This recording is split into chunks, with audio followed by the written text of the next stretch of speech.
له ومن يضلل فلا هادي له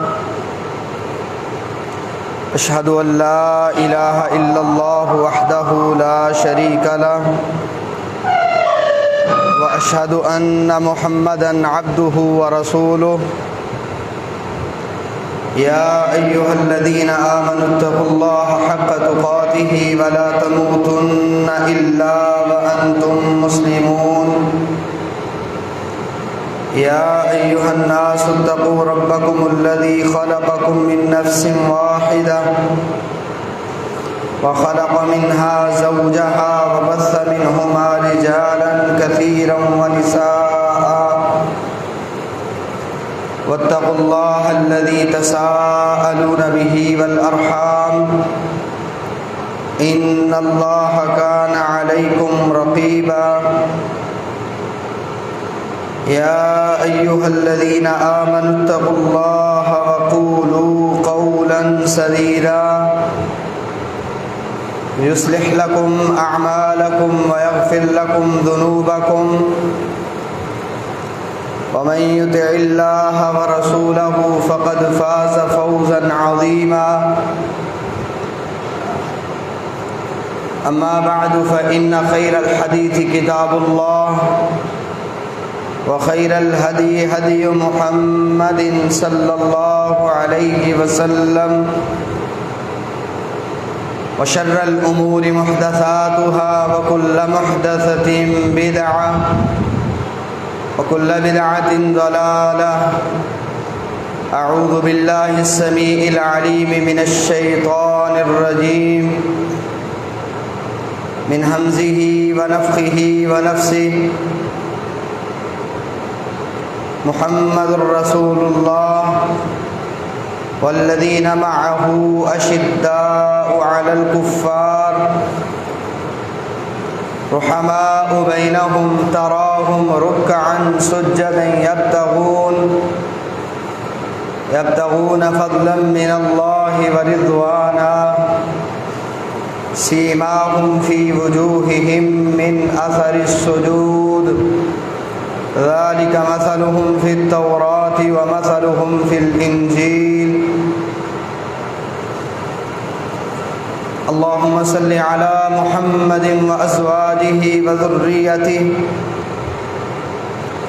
كما صليت على آل إبراهيم وبارك على محمد وأزواجه وذريته كما باركت على آل إبراهيم إنك حميد مجيد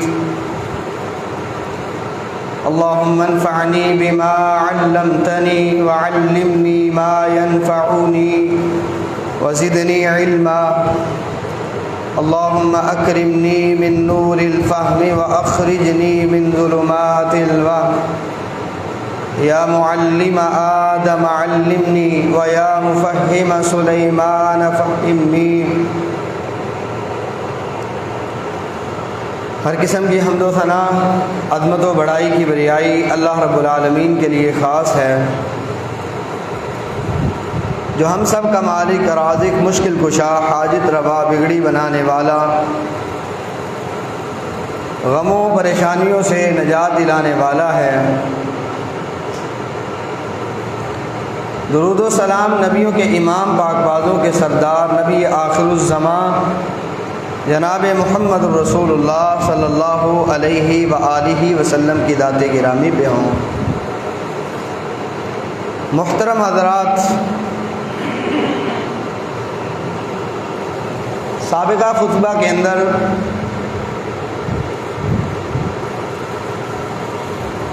سیدنا ابو بکر الصدیق رضی اللہ تعالی عنہ کے حوالے سے چند گزارشات آپ احباب نے سماعت فرمائی۔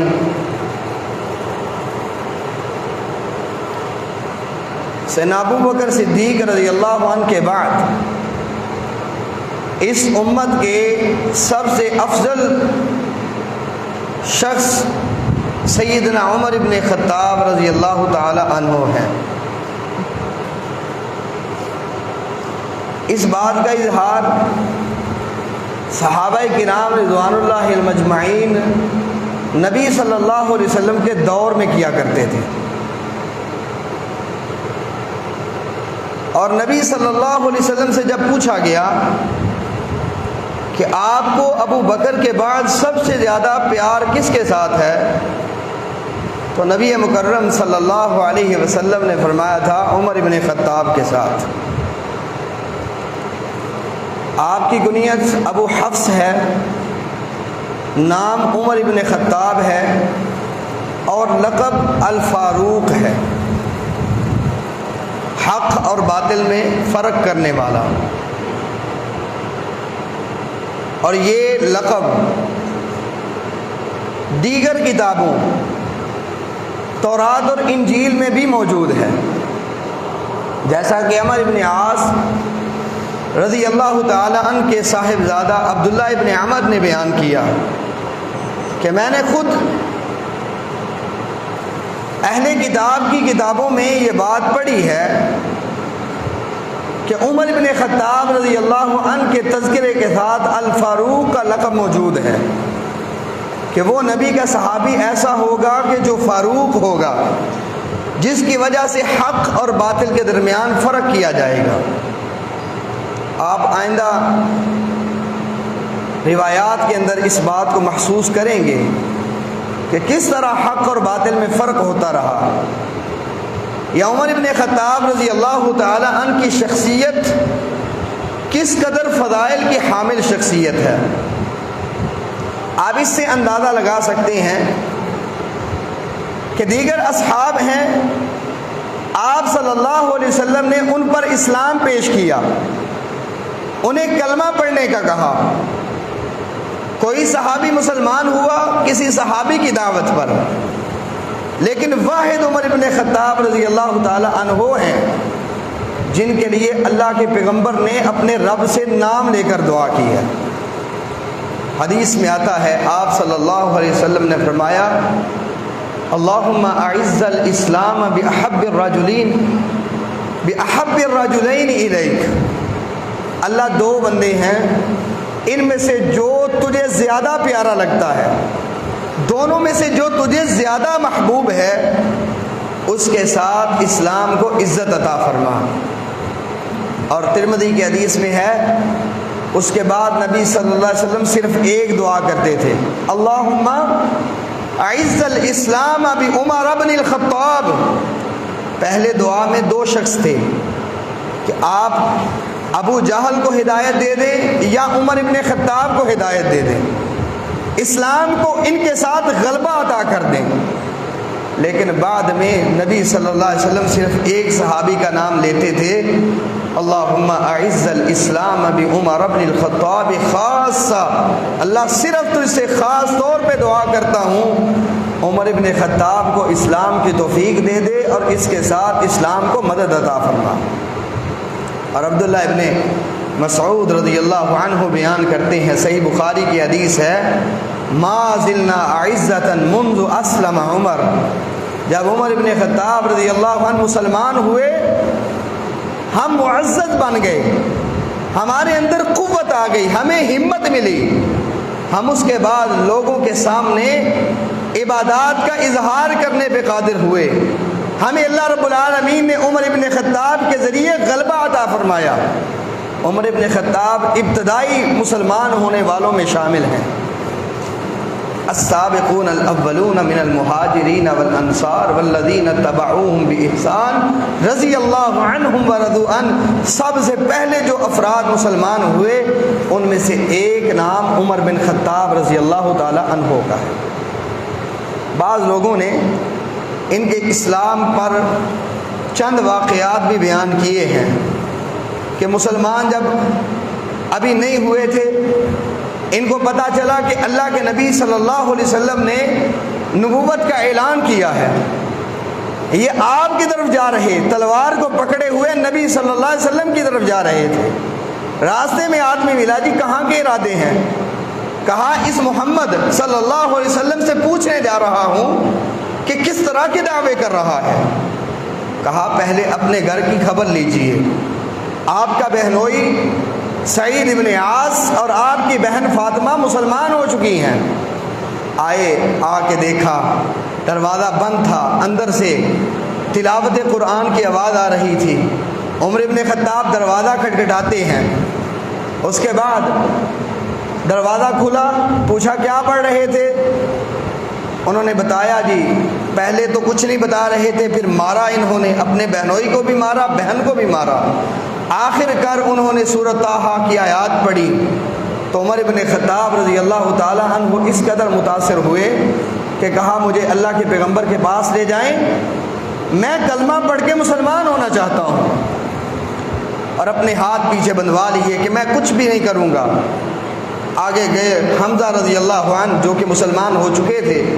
انہوں نے کہا جی عمر ابن خطاب آ رہے ہیں، میں اس کو قتل کر دوں گا اگر اس کا کوئی برا ارادہ ہوا۔ تو نبی صلی اللہ علیہ وسلم نے کہا کہ عمر ابن خطاب کو آنے دیں، وہ قتل کے ارادے سے نہیں آ رہے۔ بہرحال ایک واقعہ یہ ذکر کیا جاتا ہے جو کہ درست نہیں ہے، یہ واقعہ ثابت نہیں۔ یہاں ایک بات میں یاد کروانا چاہتا ہوں، اور یاد دہانی کے طور پر ہمیں ہر بات کی تحقیق کرنی چاہیے، ہر بات کو پرکھنا چاہیے، چاہے حدیث کا معاملہ ہو یا تاریخ کا۔ اس کے ساتھ عقائد کی بھی اصلاح ہو جائے گی، معاملات کی بھی اصلاح ہوگی، وگرنہ ہم راہ ہدایت سے ہٹ جائیں گے، حق اور باطل کا فرق نہیں رہے گا۔ ان کے اسلام قبول کرنے کا قصہ جو صحیح بخاری میں ہے، اور وہ صحیح ہے، خود بیان کرتے ہیں کہ ایک مرتبہ میں بتوں کے پاس موجود تھا، ایک آدمی آیا، اس نے گائے ذبح کی، اس کے قریب سے ایک آواز آئی، بلند آواز کے ساتھ کسی نے پکارا، یا جریح عمر نجیح رجل فصیح یقول لا الہ الا اللہ۔ اتنی زوردار آواز سے یہ کلمات کہے گئے کہ میرے پاس جو لوگ تھے وہ اٹھ کر بھاگنا شروع ہو گئے، دور دور جانے لگے۔ میں نے کہا میں بھاگوں گا نہیں، میں دیکھوں گا اس آواز کے پیچھے ہے کیا آخر۔ بڑا عجیب سا معاملہ ہے، عقل کے خلاف بات محسوس ہوتی ہے کہ اس طرح سے غیبی آواز اور بلند آواز کے ساتھ کسی نے پکار کے کہا، یا جلیح عمر النجیح رجل فصیح یقول لا الہ الا اللہ۔ کہتے ہیں میں اس آواز کی تہ میں گیا، اس کی جانچ پڑتال کرتے ہوئے، حتیٰ کہ مجھے کہا گیا محمد صلی اللہ علیہ وسلم اللہ کے پیغمبر ہیں، اللہ کے سچے رسول ہیں۔ کہتے ہیں جب میرے ساتھ یہ معاملہ پیش ہوا، میں نے نبی صلی اللہ علیہ وسلم کے پاس آ کے کلمہ پڑھ لیا، اس طرح مسلمان ہوئے۔ اللہ تعالیٰ نے مسلمانوں کو غلبہ عطا کر دیا، لیکن جب اسلام قبول کیا شروع میں عمر رضی اللہ عنہ کو پریشانی بنی، کفار ان کے خلاف اکٹھے ہو گئے۔ بخاری کی حدیث میں ہے کہ عمر رضی اللہ عنہ کا گھر سے نکلنا بھی مشکل ہو گیا، حتیٰ کہ عاص بن وائل ایک مشرک تھا، وہ آیا، وہ دور جاہلیت کے اندر عمر ابن خطاب رضی اللہ عنہ کا حلیف تھا۔ اس نے آ کے کہا جی عمر کیا بات ہے؟ کہا لوگ کہتے ہیں تو بے دین ہو چکا ہے۔ سن عمر کہتے ہیں نہیں، میں نے دین اسلام قبول کیا ہے، میں بے دین نہیں ہوا، بلکہ اللہ کا دین اسلام میں نے اختیار کر لیا ہے۔ اس نے کہا جی تجھے پریشان ہونے کی ضرورت نہیں ہے، میں ان تمام لوگوں کو سمجھا دیتا ہوں۔ باہر آیا، پوچھا جی کدھر کے ارادے ہیں؟ کہا عمر بن خطاب کی خبر لینے جا رہے ہیں۔ اس نے کلمہ پڑھ لیا، محمد صلی اللہ علیہ وسلم پر ایمان لے کے آیا ہے۔ تو اس نے کہا جی واپس چلے جائیں، آپ عمر کے پاس نہیں جا سکتے، عمر کو آپ کچھ نہیں کہہ سکتے۔ اس کے بعد عمر رضی اللہ تعالی عنہ کی وجہ سے مسلمانوں کے اندر ایک تائید اور مدد کی دوڑ نظر آئی، ایسی قوت ملی کہ مسلمان عبادات میں پختہ نظر آنے لگے۔ اس سے پہلے عمر رضی اللہ عنہ دور اسلام سے پہلے سعید بن عاص جو ان کے بہنوئی تھے وہ مسلمان تھے، ان پر کچھ سختی کر دیا کرتے تھے، جیسا کہ بخاری کی حدیث ہے وَإِنَّ عُمَرَ لَمُوثِقِي عَلَى الْإِسْلَامِ۔ سعید خود کہتے ہیں، سعید بن زید رضی اللہ عنہ خود کہتے ہیں کہ عمر رضی اللہ عنہ مجھے اسلام قبول کرنے کی وجہ سے رسیوں کے ساتھ باندھ دیا کرتے تھے، مجھ پر سختی کرتے تھے، کلمہ تو کیوں پڑھتا ہے، اس محمد کو کیوں مانتا ہے؟ لیکن خود جب مسلمان ہوئے پھر مسلمانوں کے لیے خود مددگار بنا کرتے تھے۔ تو جتنے بھی غزوات ہوئے اس کے بعد ہجرت بھی کی مکہ سے مدینہ کی طرف، 20 کے قریب صحابہ کے ساتھ انہوں نے ہجرت کی ہے، نبی صلی اللہ علیہ وسلم کے ساتھ پھر جا کے مدینہ میں رہے۔ جتنے بھی غزوات ہوئے، عبداللہ ابن عباس رضی اللہ عنہما بیان کرتے ہیں، المعجم الاوسط طبرانی کے اندر حسن سند سے روایت ہے، کہتے ہیں کوئی بھی غزوہ ایسا نہیں تھا کہ جس میں اللہ کے پیغمبر موجود ہوں اور عمر ابن خطاب نہ ہوں۔ بدر میں عمر رضی اللہ عنہ جاتے ہیں، اور جو صف اول کے مجاہدین تھے ان میں شامل ہوا کرتے تھے، حتیٰ کہ جب کفار مکہ ان میں سے بدر میں قتل کر دیے گئے، اللہ کے نبی صلی اللہ علیہ وسلم انہیں قلیب بدر کے اندر، بدر کے قریب کنویں کے اندر داخل کر ڈال رہے تھے، اور ساتھ ان کے ساتھ بات کر رہے تھے کہ جیسے اللہ نے تم سے وعدہ کیا تمہارا وعدہ بھی سچا ہوا، جیسے اللہ نے ہمارے ساتھ وعدہ کیا اللہ نے وہ بھی سچا کر دیا۔ عمر رضی اللہ عنہ کہتے ہیں اللہ کے نبی آپ مردوں کے ساتھ کلام کر رہے؟ صحابہ کا نظریہ تو یہ تھا کہ مردے تو سنتے نہیں ہیں، اور اللہ کے نبی آپ ان مردوں کے ساتھ کیسے کلام کر رہے؟ تو آپ نے فرمایا عمر آپ یہ سن رہے ہیں، اللہ نے ان کو یہ قوت عطا کی ہے کہ میری اس بات کو سن سکیں، اب میری یہ گفتگو سن رہے ہیں۔ احد میں موجود تھے، اور ان صحابہ کے اندر تھے کہ جو احد میں مشکل حالت میں بھی نبی صلی اللہ علیہ وسلم سے دور نہیں گئے، حتیٰ کہ جب شکست ہو گئی نبی صلی اللہ علیہ وسلم اور آپ کے ساتھ کچھ صحابہ موجود تھے، ابو سفیان جو ابھی مسلمان نہیں ہوئے آئے اور کہتے ہیں کیا افیق محمد، کیا تمہارے اندر محمد صلی اللہ علیہ وسلم موجود ہیں؟ نبی پاک فرماتے ہیں میرے صحابہ لا تجیبوہ، تم نے ابو سفیان کا جواب نہیں دینا۔ پھر کہا فیکم ابو بکر ابن ابی قحافہ، کیا تمہارے اندر ابو بکر ابن ابی قحافہ موجود ہے؟ نبی صلی اللہ علیہ وسلم وہی بات کرتے ہیں کہ اسے جواب نہیں دینا۔ تیسری بات اس ابو سفیان جو ابھی مسلمان نہیں تھے وہ تیسری بات پوچھتے ہیں افیکم عمر بن الخطاب، کیا تمہارے اندر خطاب کا بیٹا عمر موجود ہے؟ یہاں ایک بات یہ بھی یاد رکھیں کہ صرف صحابہ کے اندر یہ ترتیب نہیں تھی کہ پہلے ابو بکر صدیق رضی اللہ عنہ کا نمبر ہے، پھر عمر ابن خطاب کا، پھر عثمان رضی اللہ عنہ کا، پھر علی ابن ابی طالب رضی اللہ عنہم اجمعین کا، بلکہ اس وقت کے مشرکین اور کفار بھی جانتے تھے اس امت کے اندر سب سے زیادہ جو افضل شخص ہے یا اللہ کے نبی کا سب سے زیادہ جو حلیف ہے وہ ابو بکر ہے، اور ابو بکر کے بعد عمر ابن خطاب ہے۔ ابو سفیان نے بھی یہ بات کی، ابو بکر موجود ہے؟ موجود، جواب نہیں ملا، وہ کہتا موجود نہیں ہے۔ عمر موجود ہیں؟ جواب نہیں ملا، کہا عمر بھی فوت ہو چکے۔ جب یہ بات اس نے سنی کہ نہ اللہ کے نبی رہے ہیں، نہ ابو بکر صدیق رہے، نہ عمر ابن خطاب رہے، کہا اولو حبل، آج حبل کی سر بلندی ہو، آج حبل ہمارے بت کا نام اونچا ہو چکا، ہم نے مسلمانوں کو شکست دے دی ہے۔ تو نبی صلی اللہ علیہ وسلم نے فرمایا اس کو جواب دیں۔ عمر رضی اللہ عنہ کہتے ہیں اللہ کے نبی اس کو ہم کیا جواب دیں؟ کہا اس کو کہیے اللہ اعلی و اجل، آج حبل کی سر بلندی نہیں بلکہ اللہ ہی بلند ہے اور وہی جلیل القدر ہے۔ پھر ابو سفیان پکارتے نظر آتے ہیں لنا عزا ولا عزا لکم، ہمارے پاس عزا بت موجود ہے جو ہمیں عزت بخشتا ہے، تمہارے پاس کوئی عزت دینے والا نہیں ہے۔ تو اللہ کے پیغمبر کہتے ہیں ان کو جواب دیں اللہ مولانا ولا مولا لکم، ہمارا مولا اللہ ہے، تمہارے پاس کوئی مولا نہیں ہے، ہمارا مدد کرنے والا اللہ ہے، ہماری مشکل کشائی کرنے والا اللہ ہے، ولا مولا لکم، تمہارے پاس کوئی مولا نہیں ہے۔ یہ جواب دینے والے عمر رضی اللہ تعالی عنہ تھے۔ غزوہ صلح حدیبیہ ہوئی ہے، صلح حدیبیہ کے اندر عمر رضی اللہ عنہ بنیادی اور کلیدی حیثیت کے ساتھ شامل ہیں۔ آپ نے سابقہ خطبہ میں بھی سنا عمر رضی اللہ عنہ اتنے پریشان، اللہ کے نبی ہم لڑنے والے ہیں، جہاد کر ہمیں جنت عطا کرے گا، اللہ کے نبی ہمیں جھک کر صلح نہیں کرنی چاہیے۔ نبی صلی اللہ علیہ وسلم جواب میں یہ کہتے ہیں میں اللہ کا رسول ہوں، میں رب کی نافرمانی نہیں کرتا، لیکن ان کے جذبات دیکھیں کہ ہم لڑنے والے لوگ ہیں، کیوں جھک رہے ہیں۔ اور اگر فتح مکہ ہوا نبی صلی اللہ علیہ وسلم کے ساتھ عمر ابن خطاب ہیں، غزوہ حنین ہوئی اس موقع پہ بھی عمر ابن خطاب شامل، اسی طرح جب بیعت رضوان ہوئی نبی صلی اللہ علیہ وسلم درخت کے پاس بیعت لے رہے تھے، اس بیعت میں عمر رضی اللہ عنہ شامل تھے،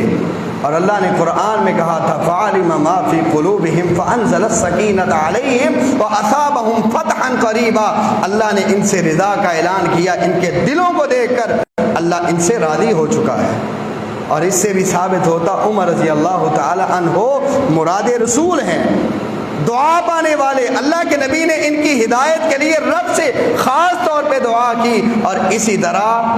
ان کے دلوں کو دیکھ کر اللہ نے رضا کا اعلان کیا، اور نبی صلی اللہ علیہ وسلم نے وضاحت کے ساتھ نام لے کر کہا تھا وَعُمَرُ فِي الْجَنَّةِ، میرا عمر جنتی صحابی ہے،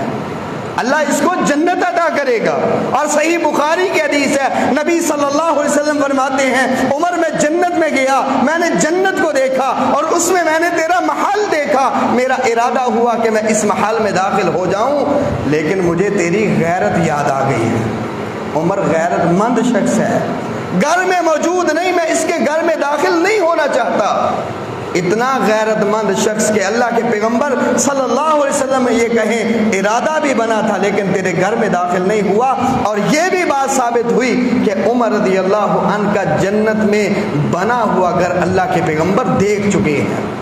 یہ صرف بات نہیں ہے ابتدا میں کلمہ پڑھا پھر مرتد ہو گئے، اللہ نے ان کے لیے جنت کو تیار کیا، اور محمد صلی اللہ علیہ وسلم اس جنت کو دیکھ کے آئے ہیں، اور انتہائی اللہ کے پیغمبر صلی اللہ علیہ وسلم سے انتہائی محبت کرتے تھے۔ ایک مرتبہ جا رہے، کہتے ہیں اللہ کے نبی صلی اللہ علیہ وسلم میں آپ سے اللہ کی قسم ہر چیز سے بڑھ کر محبت کرتا ہوں، ہاں اپنی جان سے بڑھ کر محبت نہیں کرتا۔ تو آپ فرماتے ہیں والذی نفسی بیدہ لا یؤمن احدکم حتی اکون احب الیہ من والدہ وولدہ والناس اجمعین۔ عمر اس وقت تک کوئی بندہ مسلمان نہیں ہو سکتا، میں اس ذات کی قسم اٹھا کے کہتا ہوں جس کے ہاتھ میں میری محمد کی جان ہے، جب تک سب سے زیادہ لوگ مجھ سے محبت نہ کرے، اپنے والدین سے بڑھ کر، اپنی اولاد سے بڑھ کر، تمام لوگوں سے بڑھ کر، کہا جان سے بڑھ کر نہیں۔ عمر اب تک ایمان کا کمال نہیں ہوا، ایمان ایسے کامل نہیں ہوتا۔ سیدنا عمر کہتے ہیں اللہ کے نبی صلی اللہ علیہ وسلم میں آپ سے اپنی جان سے بڑھ کر محبت کرتا ہوں۔ تو آپ فرماتے ہیں الآن یا عمر، عمر اب بات ہے، اب ایمان کی تکمیل ہوئی ہے۔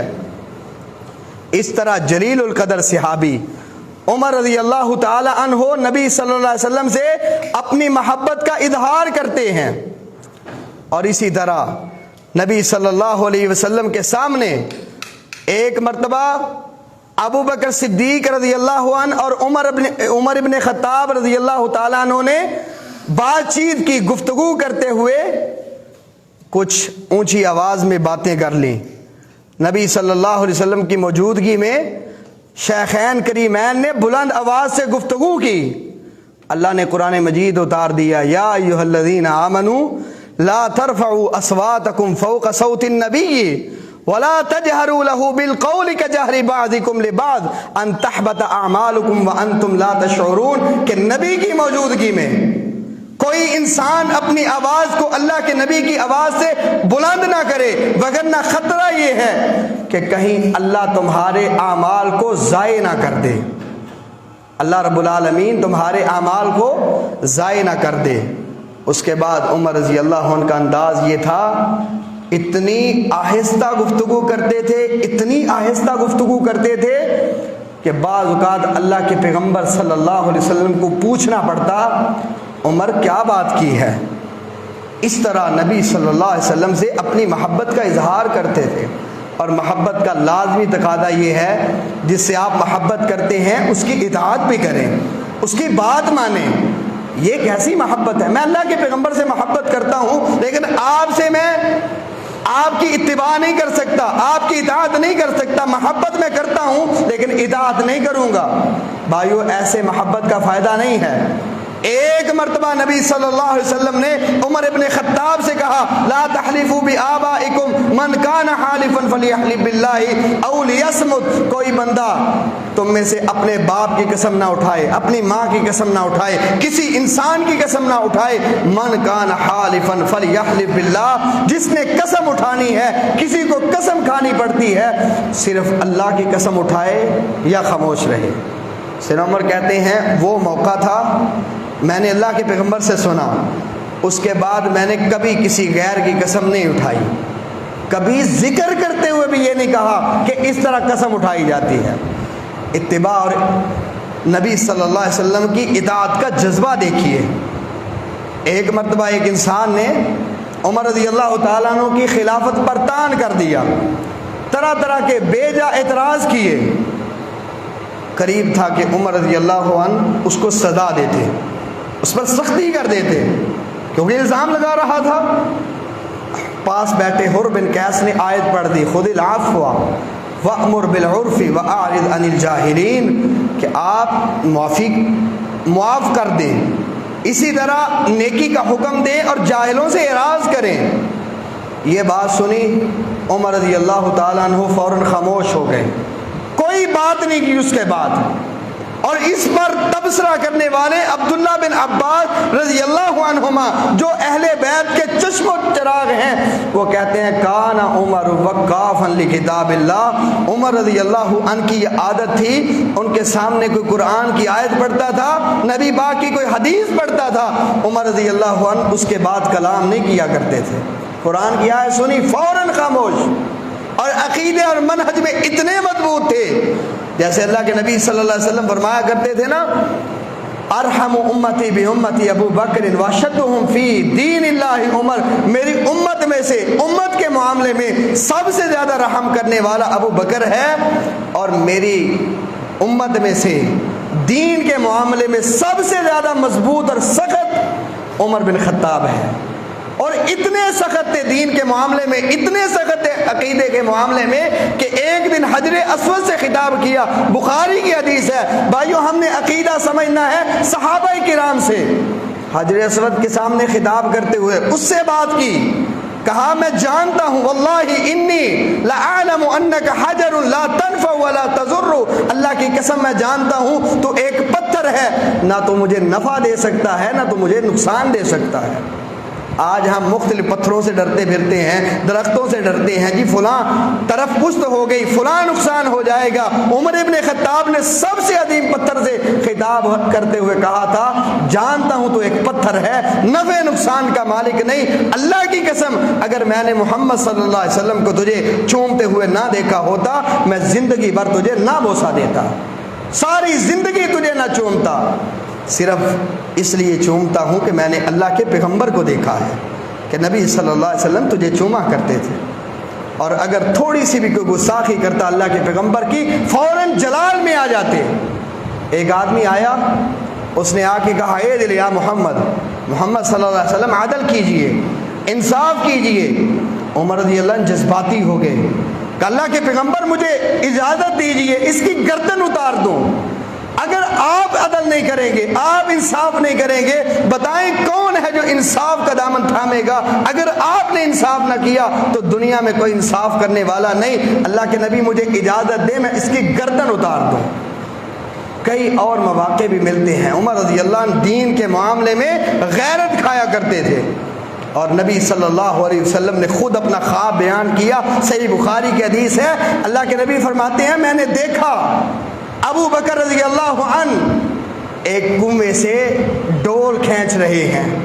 فرمایا وفی ندعہ، ابو بکر کھینچ تو رہے ہیں لیکن کھینچنے میں کمزوری ہے، اور ساتھ فرمایا یرحم اللہ لا، میں دعا کرتا ہوں اللہ ابو بکر پہ رحم کر دے، کھینچا لیکن کمزوری کے ساتھ، لیکن فرمایا اس کے بعد میں نے دیکھا عمر ابن خطاب رضی اللہ تعالی عنہ نے کنویں سے ڈول کو کھینچا، اور اتنی وفی نزعہ شدہ، کمزوری نہیں بلکہ شدت کے ساتھ انہوں نے ڈول کو باہر کھینچا، حتیٰ کہ دور دور تک اس پانی کو بہا دیا۔ صحابہ پوچھتے ہیں اللہ کے نبی یہ خواب آپ نے دیکھا ہے، اس کی آپ تعبیر کر دیجئے۔ نبی صلی اللہ علیہ وسلم فرماتے ہیں اس کی تعبیر اللہ کا دین ہے، دین کا غلبہ ہے، اور فتنوں کے سامنے دروازہ عمر ابن خطاب نظر آتے ہیں۔ حذیفہ بن یمان رضی اللہ عنہ جو صاحب سر رسول اللہ، نبی صلی اللہ علیہ وسلم کے رازدان ہیں، آپ ان کے ساتھ باتیں پوشیدگی والی بھی کر لیا کرتے تھے۔ ایک مرتبہ سیدنا عمر کا دور خلافت ہے، سیدنا عمر پوچھتے ہیں حذیفہ اور دیگر صحابہ آپ کو فتنے کے حوالے سے اگر کوئی حدیث یاد ہو تو مجھے سنائیے۔ سیدنا حذیفہ کہتے ہیں میں نے نبی صلی اللہ علیہ وسلم سے سنا تھا فتنۃ الرجل فی اہلہ و مالی، کہ بندے کے لیے فتنہ ہوتا ہے، اس کے گھر والوں میں بھی ہوتا ہے، اس کے مال میں بھی آزمائش ہو جاتی ہے، لیکن سیدنا عمر کہتے ہیں میں اس فتنے کے بارے میں نہیں پوچھ رہا، بلکہ اس فتنے کے بارے میں جو سمندر کی لہروں کی طرح تیز ہوں گے ان فتنوں کے بارے میں پوچھ رہا۔ تو حذیفہ بن یمان رضی اللہ عنہ کہتے ہیں عمر آپ کو ان فتنوں سے ڈرنے کی اور پریشان ہونے کی ضرورت نہیں ہے، کیونکہ آپ کے درمیان اور ان فتنوں کے درمیان ایک بند دروازہ ہے۔ سیدنا عمر نے پھر ایک ہی سوال کیا کہ حذیفہ یہ بتا کہ وہ دروازہ ٹوٹے گا یا اسے کھول دیا جائے گا؟ حذیفہ بن یمان رضی اللہ عنہ کہتے ہیں اس دروازے کو توڑ دیا جائے گا، یعنی یہ اشارہ تھا شہادت عمر کی طرف۔ سیدنا عمر کہتے ہیں اگر وہ دروازہ ٹوٹ گیا اس کے بعد کبھی وہ بند نہیں ہو سکے گا، کیونکہ جو دروازہ کھول دیا جائے وہ تو بند ہو جاتا ہے، لیکن جو توڑ دیا جائے وہ بند ہوتا نہیں۔ فتنوں کے سامنے دروازہ عمر ابن خطاب تھے، یہی وجہ حذیفہ بن یمان کہتے ہیں جب سیدنا عمر رضی اللہ عنہ اس دنیا سے رخصت ہو گئے اسلام کے اندر کمزوری آ گئی، کہ جو بندہ مسلمان ہوتا تھا عمر رضی اللہ عنہ کے دور میں جب وہ زندہ تھے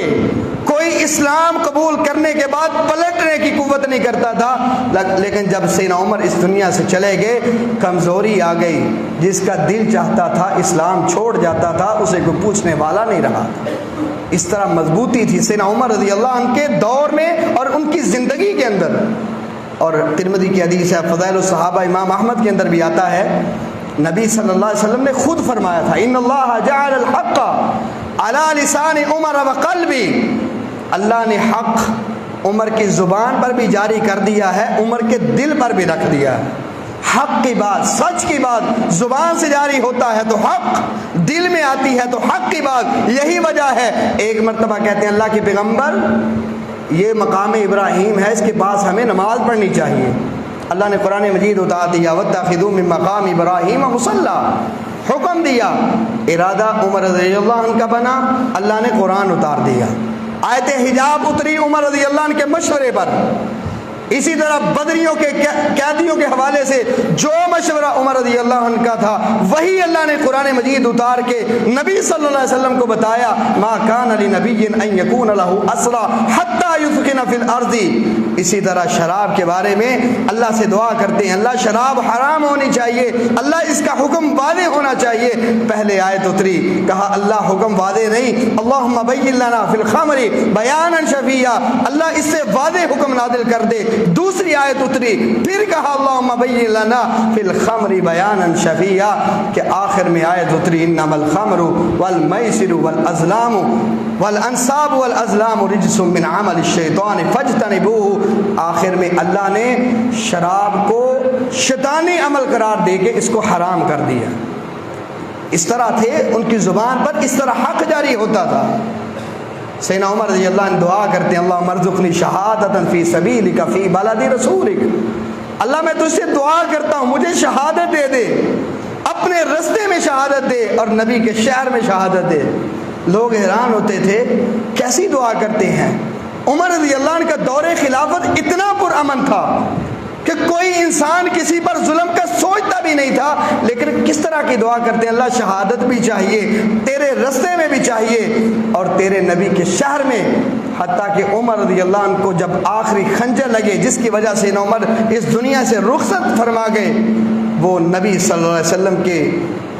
مصلی امامت پہ کھڑے تھے، نماز پڑھا رہے تھے، اس وقت حملہ کیا گیا اور اسی حملے کی وجہ سے سیدنا عمر رضی اللہ عنہ اس دنیا سے رخصت ہو گئے۔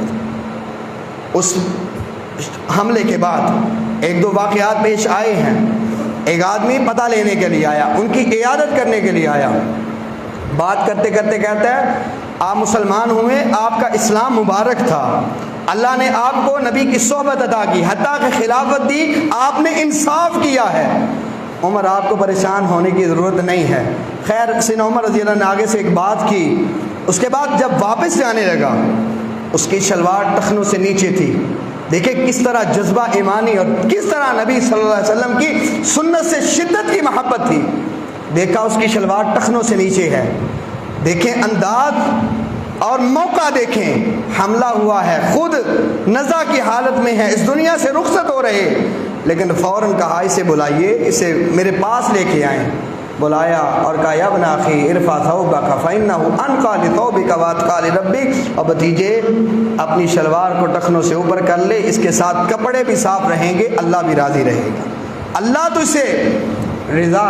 اللہ کی رضا حاصل کرے گا، اللہ تجھے متقی بنا دے گا۔ یہ چیزیں عمر رضی اللہ عنہ نے اپنے بعد والوں کے لیے چھوڑی ہیں، اور سیدنا عمر رضی اللہ تعالی عنہ نے لوگوں سے یہ بھی بات کہی، شہادت یعنی حملہ کرنے کے بعد جب ان کو فجر کے لیے اٹھایا جانے لگا کہ آپ اٹھ کے نماز پڑھیں گے، سیدنا عمر رضی اللہ عنہ کہتے ہیں کیوں نہیں، نماز کیوں نہیں پڑھوں گا، لا حد فی الاسلام لمن ترک الصلاۃ، جو بندہ نماز نہیں پڑھتا اس آدمی کا اسلام میں کوئی حصہ نہیں ہے، وہ بندہ مسلمان نہیں۔ یہ اس وقت کہا جب ان پر حملہ کیا گیا اور وہ آخری ایام میں تھے، آخری لمحات میں، اس کے باوجود نماز نہیں چھوڑتے، اس طرح اسلام سے شدت کی محبت کرتے ہیں۔ اور سیدنا عبداللہ ابن عمر رضی اللہ عنہما نے ذکر کیا، کہتے ہیں آخری وقت تھا سیدنا عمر رضی اللہ عنہ کا، آپ کا سر میری ران پر تھا، سیدنا عمر کہتے ہیں عبداللہ میرے بیٹے میرا سر زمین پہ رکھ دے، میرا رخسار زمین پہ رکھنے دے۔ کہا ابا جی ایک ہی بات ہے، زمین ہو یا میری ران، کہا نہیں زمین پہ رکھنے دے، حتیٰ کہ عمر رضی اللہ عنہ کا سر مبارک اور ان کا رخسار زمین پہ رکھا گیا۔ اللہ سے مغفرت مانگتے ہیں، اللہ سے معافی مانگتے ہیں، اور ساتھ کہتے ہیں اگر عمر کو اس کے رب نے معاف نہ کیا تو بربادی ہے عمر کے لیے، اس کی ماں کے لیے بربادی ہے۔ آخری ایام میں اور آخری لمحات میں اللہ سے معافی مانگتے ہوئے اس دنیا سے رخصت ہوئے۔ اللہ اکبر، یہ میرے نبی کے صحابی جلیل القدر صحابی ہیں۔ عبداللہ ابن مسعود رضی اللہ عنہ کہا کرتے تھے، صحیح سند کے ساتھ ان سے ثابت ہے، کہتے تھے عمر رضی اللہ عنہ کا اسلام قبول کرنا ہمارے لیے نصرت کا باعث بنا، ان کا نبی صلی اللہ علیہ وسلم کے بعد خلیفہ بننا ہمارے لیے فتوحات کا دروازہ کھول کے گیا۔ اور کہا جب وہ اس دنیا سے چلے گئے، اللہ کی قسم ان کے جانے کی جدائی ہر چیز نے محسوس کی، حتیٰ کہ درختوں نے محسوس کیا کہ عمر ہم سے جدا ہو گئے، حتیٰ کہ خاردار کانٹوں نے بھی محسوس کیا کہ عمر اس دنیا سے رخصت ہوئے۔ اس کے بعد ایک جملہ بولا، کہا اللہ کی قسم اگر مجھے معلوم ہو کہ فلاں کتا عمر سے محبت کرتا ہے، میں اس کتے سے بھی پیار کروں گا کہ وہ عمر سے پیار کرتا ہے۔ علی رضی اللہ عنہ، صحیح بخاری کی حدیث ہے، عمر رضی اللہ عنہ کی ناش پڑی ہوئی تھی، سیدنا علی کہتے ہیں میں نے اللہ کے پیغمبر سے سنا کہ آپ کہا کرتے تھے میں آیا، ابو بکر آیا، عمر آیا، میں نے دیکھا، ابو بکر نے دیکھا، عمر نے دیکھا،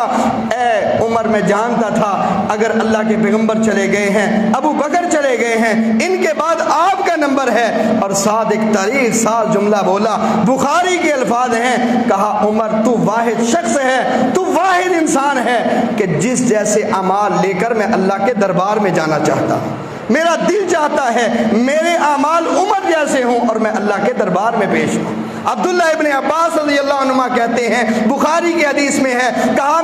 میرے نزدیک کچھ لوگ بڑے پسندیدہ ہیں، میں جن سے پیار کرتا ہوں، اور ان میں سے بھی سب سے زیادہ اگر مجھے کوئی محبوب ہے تو وہ عمر بن خطاب رضی اللہ عنہ۔ آخری باتیں محمد الباقر رحمہ اللہ نے کہا، یہ اہل بیت کے چشم و چراغ ہیں، کہتے ہیں اللہم انی اتولا ابا بکر و عمر و احبہما، طریق دمشق کے اندر حسن سند کے ساتھ ہے، اللہ میں ابو بکر اور عمر کو اپنا ولی مانتا ہوں، اللہ میں ابو بکر اور عمر سے محبت کرتا ہوں، اللہم ان کان فی نفسی غیر ھذا فلا نالتنی، شفاعت محمد صلی اللہ علیہ وسلم، اللہ اگر میرے دل میں اور بات ہو، میری زبان پہ اور بات ہو، مجھے محمد صلی اللہ علیہ وسلم کی قیامت کے دن سفارش ہی نہ معلوم ہو، مجھے ان کی سفارش ہی نہ مل سکے۔ اس طرح سے محبت اور عقیدت کا اظہار جعفر صادق نے بھی کیا، کہا باری اللہ ممن تبرع ابا بکر و عمر، جو ابو بکر اور عمر سے اپنا برات کا اظہار کرتا ہے اور وہ کہتا ہے میرا ابو بکر عمر سے کوئی تعلق نہیں، میں دعا کرتا ہوں اللہ بھی اس سے برات کا اظہار کر دے، اللہ ان کو اپنے سے دور کر دے۔ انہی الفاظ پہ اکتفا کرتا ہوں۔ اللہ ہمیں نبی صلی اللہ علیہ وسلم کے صحابہ کی سچی محبت عطا فرمائے، اصحاب رسول سے پیار کرنے کی توفیق عطا فرمائے اور قیامت کے دن ان کے ساتھ جمع فرمائے۔ وآخر دعوایا ان الحمد للہ رب العالمین۔